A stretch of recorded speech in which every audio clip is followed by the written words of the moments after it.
பெரும்பான்மை கிடைத்தும் இன்றைக்கி டிவிக்கு ஐசியூவில் தான் இருக்குது அப்படின்னு சொல்லிட்டு தங்கர் பச்சன் ஒரு அறிக்கை வந்து விட்டுருக்கிறார். என்னங்க எப்படி சொல்கிறீங்க அப்படின்னு பார்த்தா, ஆமாம், ஐசியூவில் அட்மிக்கப்பட்ட ஒரு நோயாளி தான் விஜய் அவர்கள். எப்போ வேண்டினாலும் ஆக்சிஜன் செல்லக்கூடிய அந்த பைப் வந்து எடுத்துடுவாங்க. அப்போ இந்த ஆட்சி எப்போ வேண்டும்னாலும் கலைக்கப்படும் அப்படின்னு சொல்லிட்டு தான் தங்கர் பச்சன் சொல்லிக்கிறார். ஏன் சொல்கிறோம்னா, திமுக எதிர்த்து தான் விஜய் டிவிக்கு வந்தது. திமுக கூடிய கூட்டணி கட்சிகள் எல்லாமே இன்றைக்கி எங்கே இருக்குன்னா டிவி கிட்ட இருக்குது. அதில் காங்கிரஸ் மட்டும்தான் நாங்கள் நேரடியாகவே அவங்க கூட கூட்டணிக்கு போகிறோம். இன்னும் சொல்ல போனால் இந்த கூட்டணி அடுத்து உள்ளாட்சி தேர்தல், எம்பி தேர்தல் அடுத்து அது வரைக்கும் நீளும் அப்படின்னு சொல்லியிருக்காங்க. ஆனால் விசிகாவோ கம்யூனிஸ்ட் கட்சிகளோ அல்லது முஸ்லீம் லீக் கட்சிகள்லாம் சொல்லியிருக்காங்க நாங்கள் வெளியிலேருந்து ஆதரவு தரோம் அப்படின்னு சொல்லியிருக்காங்க. இதில் ஸ்டாலின் சொன்னாங்கன்னா நாங்கள் வந்து 6 மாத காலம் வரைக்கும் நாங்கள் எந்த தொந்தரவு பண்ண மாட்டோம்னு சொல்லியிருக்காங்க. அப்போ என்ன அர்த்தம்னா 6 மாதம் காலம் வரைக்கும் இந்த ஆட்சி எப்படி நடக்குதுன்னு பார்ப்பாங்க. இப்போ சின்ன எக்ஸாம்பிளுக்கு அடுத்த அக்டோபர் மாதம் வரும். அந்த அக்டோபர் மாதத்தில் சென்னை முழுக்க மழை பெய்யும், தண்ணி தேங்கும். இப்போ விஜய் அவர்கள் வந்து என்ன சொல்லணும்னா 2 விஷயம் சொல்லணும். இல்லைங்க, சென்னையில் தண்ணி எங்கேயுமே தேங்கலை அப்படி சொன்னார்னா அப்போ அதுக்கு முன்னாடி திமுக நல்லா ஆட்சி செஞ்சுருக்குன்னு அர்த்தம். 2வது, ஒருவேளை தண்ணி தேங்கிச்சுன்னா வெளியே சொல்ல முடியாது, திமுக ஆட்சி சரின்னு சொல்லுவாங்க. அப்போ திமுக ஆட்சி சரின்னு சொன்னார்னா யார் ஆதரவு தெரிவிச்சிருக்காங்க?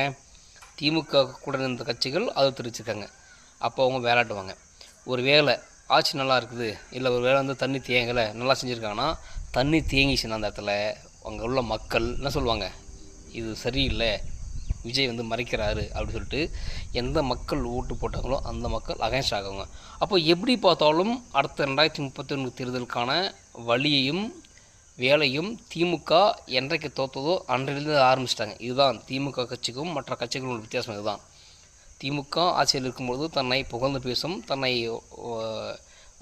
வளர்த்து பேசும், தன்னை பெரிதாக காமிக்கும். அடுத்தது ஆட்சியிலிருந்து இறங்கின பிறகு அது அன்றையிலிருந்து அது ஆரம்பிக்கும்.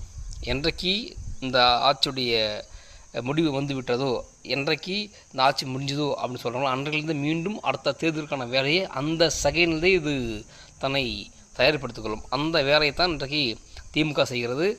இதில் விசிகாவும் இவ்வளோ காலதாமம் பண்ணதும், கம்யூனிஸ்ட் கட்சிகளும் காலதாமம் பண்ணதும் இதுதான். இனி மணல் குவாரிகள் மலைகள் உடைக்காமல் இருக்குமா? மண் வந்து அள்ளிட்டு போகாமல் இருக்குமா? இல்லை பக்கத்து மாநிலத்துக்கு கடத்தப்படாமல் இருக்குமா? இதில் எது தலையிட்டாலும், டிவிக்கு எது தலையிட்டாலும் எப்படி இருக்கும்? அந்த ஆட்சி கலைக்கப்படும். ஒரு வேளை தலையிடலை அப்படி சொன்னால் அதே கொள்ளைகள் நடக்கும். அப்போது இந்த மக்கள் தானாகவே என்ன பண்ணுவாங்க?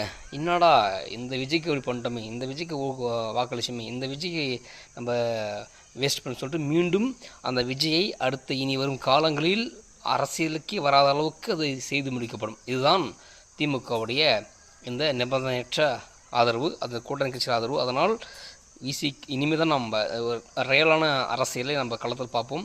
டிவிக்கோட நிலைமை அது ஐசியூ வார்டில் இருக்கா அல்லது ஆரோக்கியமாக நடப்பயிற்சி செய்கிறதா என்பதை நம்ம பொறுத்து தான் பார்க்க வேண்டும்.